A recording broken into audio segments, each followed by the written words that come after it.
Chun Cheung, plongé dans l'enfer mortel des jeux de Squid Game. Dès la première saison, il lutte pour sa survie, confronté à des dilemmes moraux majeurs. 3 ans plus tard, dans la saison 2, il choisit de retourner volontairement dans l'arène, animé par une détermination farouche à démanteler le système de l'intérieur. Qu'est-ce qui pousse un survivant traumatisé à replonger dans l'horreur de Squid Game? Comment son parcours reflète-t-il une transformation psychologique profonde? Dans cette vidéo, je vais explorer l'évolution psychologique de Chun Ji-hoon dans Squid Game, du joueur désespéré au justicier absolument résolu. On va analyser les facteurs clés qui ont façonné sa métamorphose au fil des saisons de Squid Game.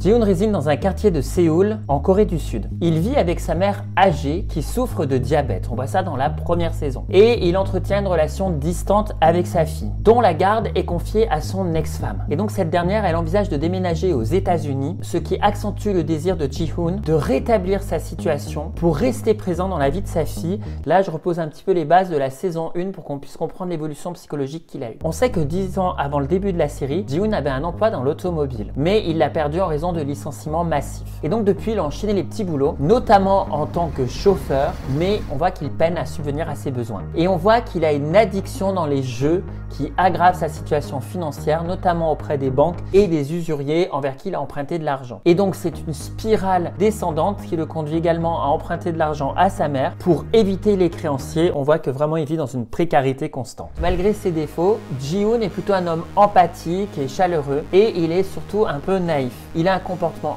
impulsif où il manque de responsabilité, et notamment avec sa famille. Et tous ces défauts, ça contraste avec sa capacité à nouer des relations sincères, à faire preuve de compassion, comme en témoigne plus tard son attachement à certains participants dans le jeu. Alors cette toile de fond que je vous décris met en lumière les motivations profondes de Ji-hoon, et ça explique pourquoi il est prêt à risquer sa vie dans Squid Game pour tenter de redresser sa situation financière et offrir une vie meilleure à ses proches.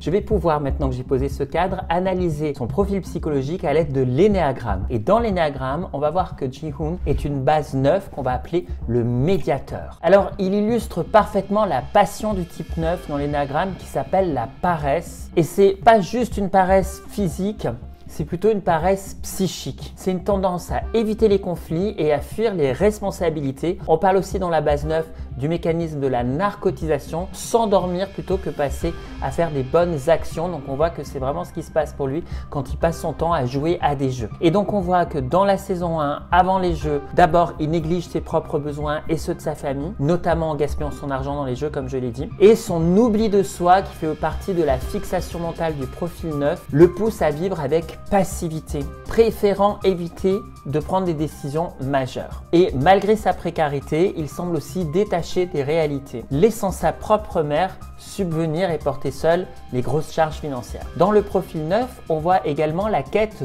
d'harmonie. Même dans les jeux où les conflits sont omniprésents, Jin-woo cherche souvent à éviter la violence et à maintenir une forme d'entraide. Il forme des alliances avec des personnages comme Abdul Ali et Kang Si-pyeok, et il cherche à instaurer une dynamique collaborative. Il protège aussi le vieil homme, Oh Il-nam, montrant son désir de maintenir une certaine forme d'harmonie humaine dans le jeu, et même dans un contexte cruel. On voit aussi qu'il a ce côté du profil 9 où il a une fixation sur l'inertie, et donc Ji-hoon est souvent pris dans un cycle d'inaction avant le jeu, ce qui aggrave sa situation financière et personnelle. Et dans les jeux, on voit qu'il reste essentiellement réactif. Il va plutôt suivre le courant plutôt que de prendre des initiatives par lui-même. Alors comment est-ce que le personnage va évoluer psychologiquement dans la saison 2, attention, spoiler.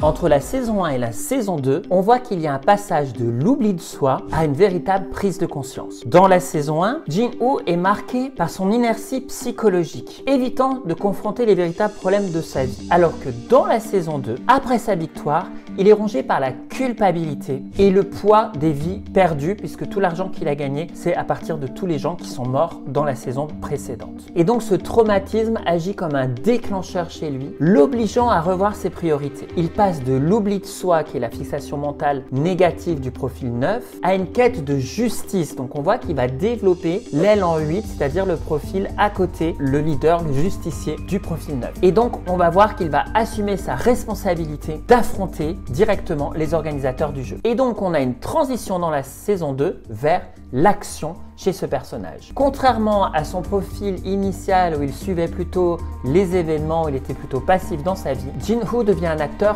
proactif. Il va bien anticiper, il va même beaucoup s'organiser pour retrouver l'homme au métro qui va du coup un petit peu chercher les futurs candidats pour le jeu. Et ensuite, quand il va voir les organisateurs, il va retourner volontairement dans l'arène, non pas pour survivre, mais pour détruire le système des jeux. D'ailleurs, il avait une puce implantée sous la dent, mais bon, malheureusement pour lui, la puce lui aura été enlevée par les organisateurs du jeu. En tout cas, il va montrer une capacité dans cette saison accrue de planifier, de mettre en place des stratégies. Et donc, on va avoir une intégration plus équilibrée sur le meilleur du type 9, puisque dans le 9, le profil 9 dans l'énagramme, quand il trouve son équilibre, on dit qu'il est dans l'action juste, le profil beaucoup plus équilibré dans la base 9. Par contre, la base 9, quand elle stresse, elle va stresser vers le profil 6, le loyal sceptique. Et donc, en saison 2, Jin-Woo montre certaines caractéristiques de stress de type 6, notamment l'hypervigilance. Il est sans arrêt sur le qui-vive, on le comprend vu le contexte du jeu. Mais on voit qu'il anticipe les trahisons et les dangers. On voit également qu'il va rechercher des alliances. Malgré son objectif individuel, il va tenter de mobiliser les autres participants pour remettre en question les règles du jeu. Et on voit également sa lutte interne, son anxiété, sa peur de l'échec l'accompagnent, mais il parvient à canaliser sa peur pour nourrir sa détermination.